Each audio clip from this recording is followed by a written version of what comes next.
Ginoso na mga kababayan ni Harry Roque yung kanyang amo na si Mao Diggs. Kinonfirm niya na may kasunduan talaga si Xi Jinping at si Mao Diggs sa issue ng BRP Sierra Madre. Sinubo na niya Mr. Maravillas ni ni Roque. Pinahamak na. Nagpapahamak sa kanila. Sila man lang po incrimination. Pinapatawag na po si Roque and possibly mga kababayan nagbabagang mga balita at pagtalakay sa mga isyu na lipunan. Bulsa, opinyon, banat at paglalantad sa katotohanan. Bulsa, what you see is what you get. You decide. Si Mao Diggs, ipatawag na rin ng Congress. Isama na po ninyo para malinawan ng ating mga mamamayang Filipino at makapagdesisyon ng tama sa 2025 elections at lalo na sa 2028 elections sa Panguluhan. So napaka-importante yung congressional inquiry na gustong ipatawag po ng mga congressmen.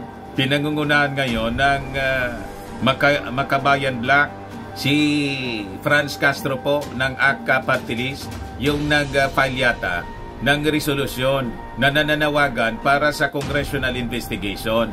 At invited po itong si Roque. Pinapatawag po si Roque. Hindi pa nga pinapatawag. Sinuka na ni Roque po sa publiko. Ito po. Walang gagalaw. Roque bears gentleman's agreement between Rodi Duterte, China on BRP Sierra Madre. Siya na mismo yung nagsabi po. Ang sabi ni Roque, hindi niya siya secret deal. Announce siya. Ito po yung sabi rito. Former President Rodrigo Duterte had a gentleman's agreement with China to keep the status quo in the South China Sea by limiting resupply missions to BRP Sierra Madre to food and water for the troops. Sabi po ni Harry Roque. So ganon katindi mga kababayan yung ginawa ng Duterte administration. Kaya ayaw tayong tantanan mga kababayan kasi pinasubo na po yung ating bansa. Sabi ko nga, yung strategy kasi iniisip ng China po. Kaya nililimit nila sa pagkain lang at tubig.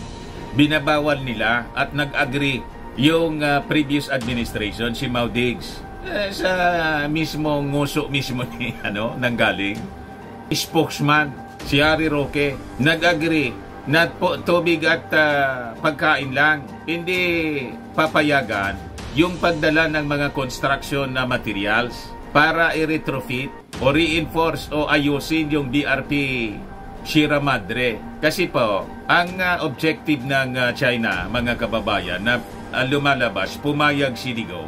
Over the passage of time, maghihintay lang yung China, mga kababayan, para tuluyan ng mabulok ang BRP Sierra Madre. At pag tuluyan ng nabulok, matyaga po yung mga Chinese Ganon.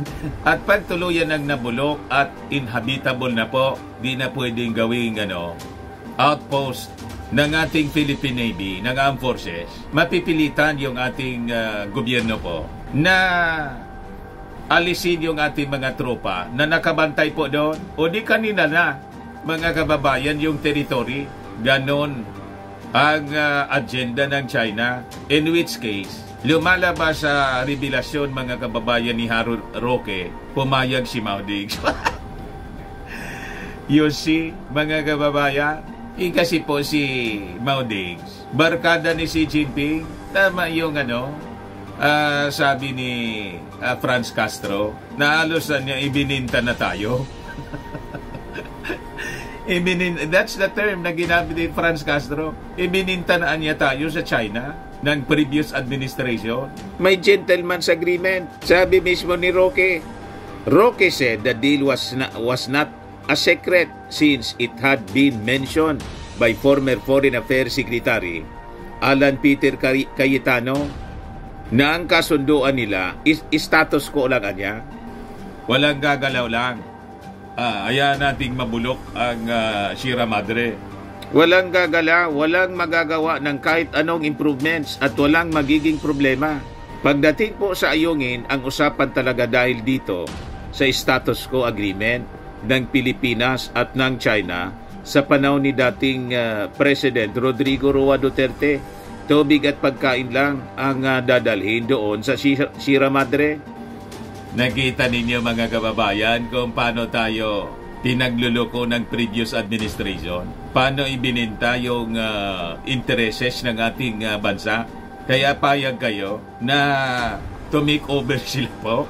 Ayan ang ating tanong. By force. Kasi sa tingin po natin, mga kababayan, ang China may pinupunduan rito para paupuin yung mga kaalyado nila. It could be by force or through election, sa midterm election at saka sa 2028 presidential election. Kaya napaka-critical yung ating desisyon mga kababayan. Sasabi rito, Roque however said China is upset that the status quo has been disrupted under demand. But before ko mga kababayan bigay sa inyo yung full story ng mga balitang yan, click subscribe muna dito sa ating YouTube channel and hit the notification bell para lagi po kayong updated sa mga kaganapan dito sa ating bansa. Like and share na rin po ninyo ng ating video. At huwag na rin po ninyo na skip yung ating mga commercial ads para tuloy-tuloy lang ang pag-unlad ng bagong Pilipinas.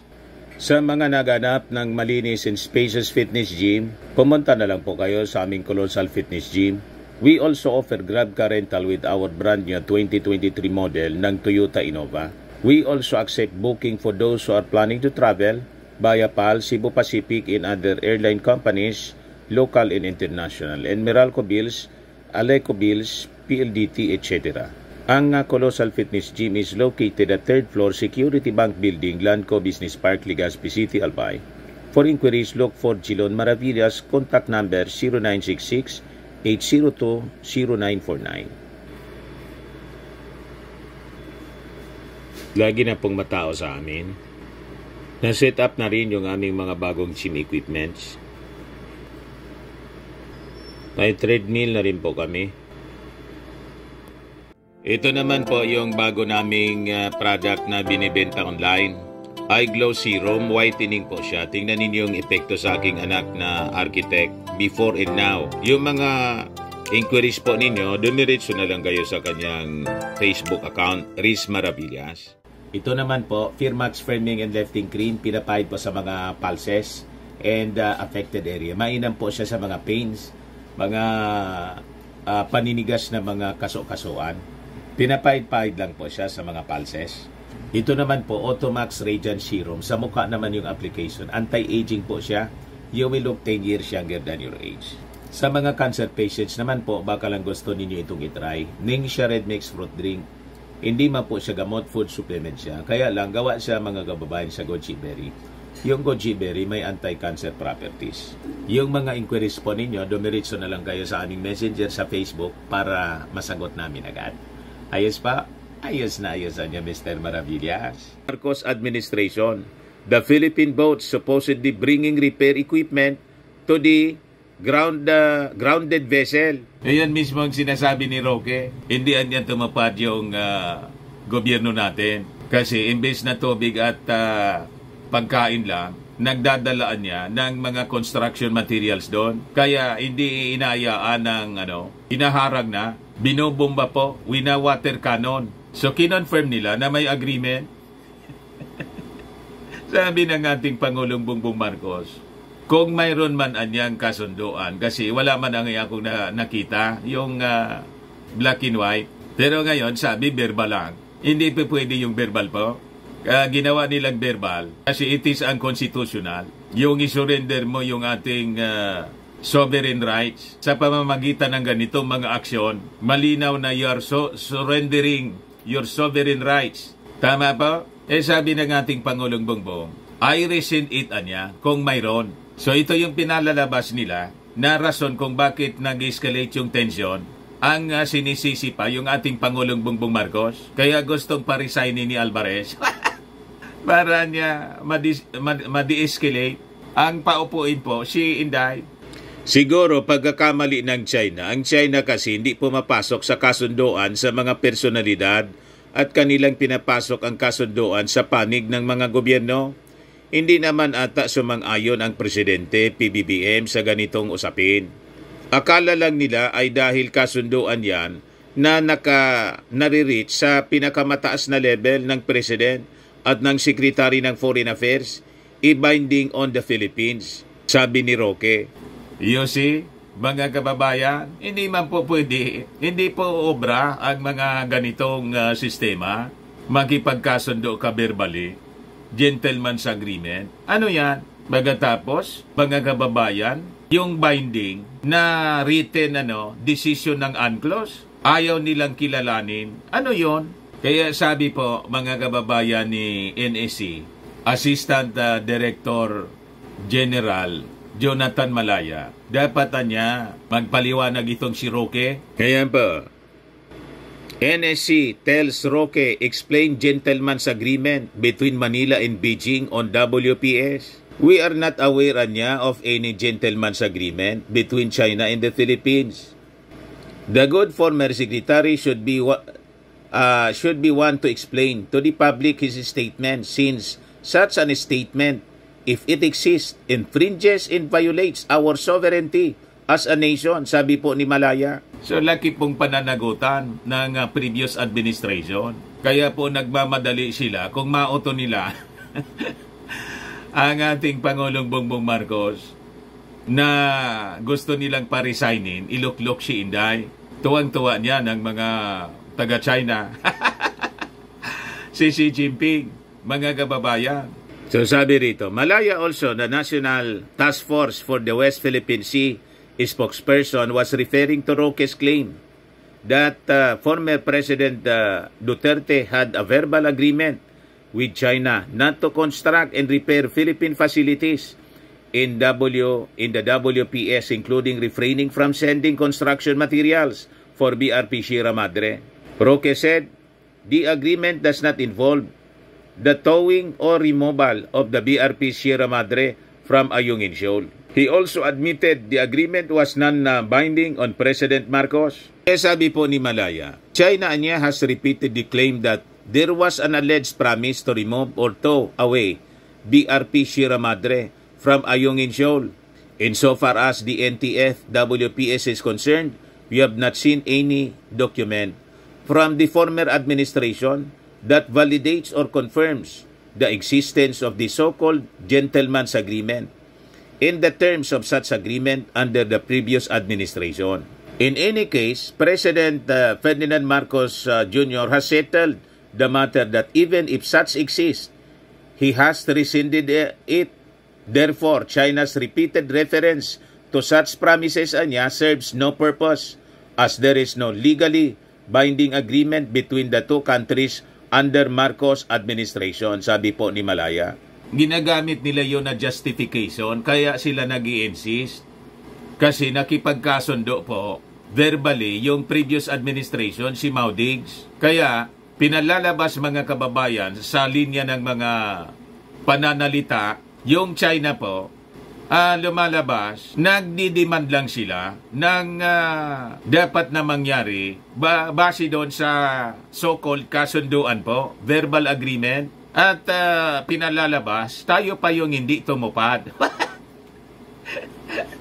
You see? So minamasama tayo, hindi niya kayo tumupad sa kasunduan, usapang lalaki ito. Hindi niya maari ang ganon. Kaya tayo po binubuli at nag-escalate yung tension. So tayo pa yung minamali, binabaliktad tayo. Yung previous administration, yung mali, sa pagpasok sa verbal agreement na sinasabi, pagkatapos, kinokorek natin ngayon yung mga maling aksyon and policy, tayo pa ngayon yung mali at pinapalabas tayo yung nag-escalate ng problema sa West Philippine Sea.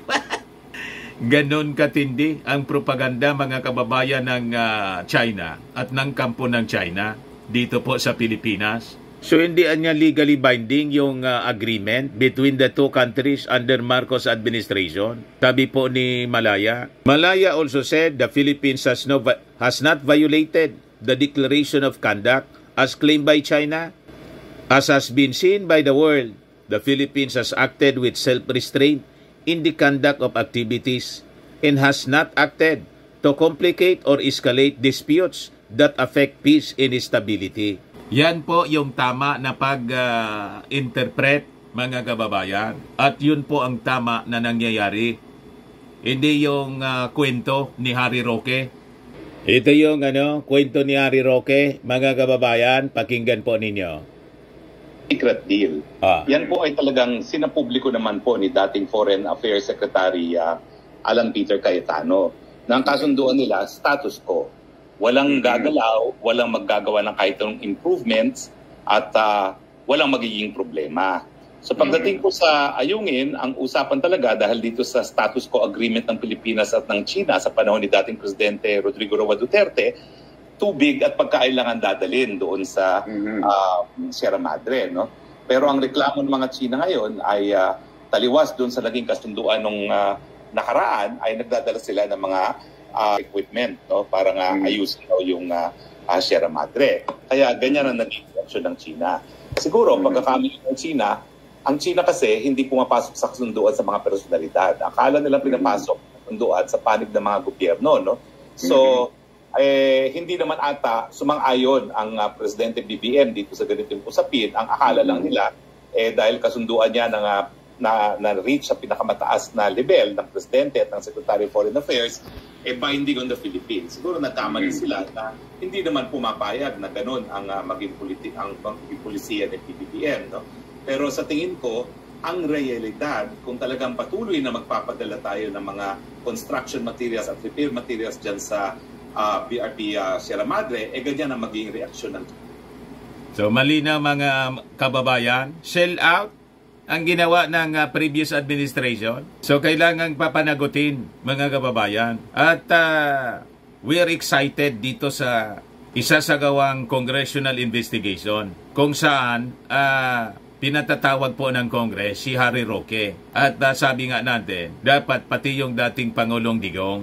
Kasi kung nakabiolate po sila ng ating konstitusyon, tingnan, pag-aralan kung ano yung pwedeng pananagutan po nila sa batas. At kung wala, mga kababayan, makapag-craft ng batas na ang mga ganitong gawain po, kailangan po mapanagot natin sa batas.